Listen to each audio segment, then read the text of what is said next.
Dati akong nagtanim ng grapes at mga gulay. Araw-araw sa lupa, umaasang angat ang buhay. Pinuhunan ko pawis, oras at pangarap, pero tila hindi pinalad na pagod at natigil agad.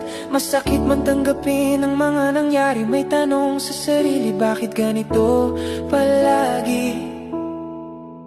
Pero kahit bumigay ang tanim sa lupa, hindi sumuko ang pusong may pangarap pa.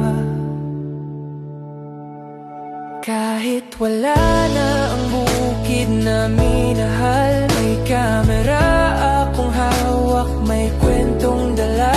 Nag-vlog ako kahit tahimik ang daan, para sa pangarap na ayaw ko pang bitawan. Kasama ko sa bawat lakad at kwento, mga ibon na taso sa tabi ko. Sila ang saksi sa hirap at saya, sa bawat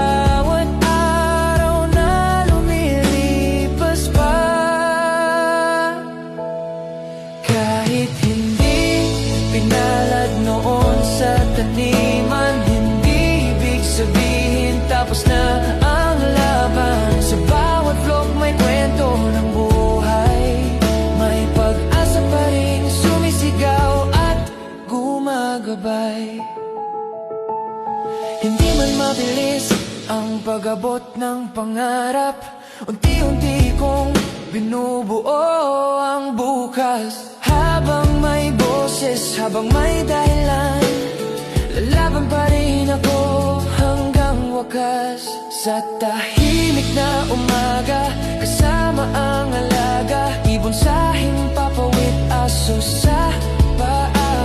Sa simpleng eksena ng araw-araw, nakita ko ang yaman na hindi nabibili kahit kailan. Hindi man trending, hindi man sikat, totoo ang bawat salitang bit-bit ng vlog na ito.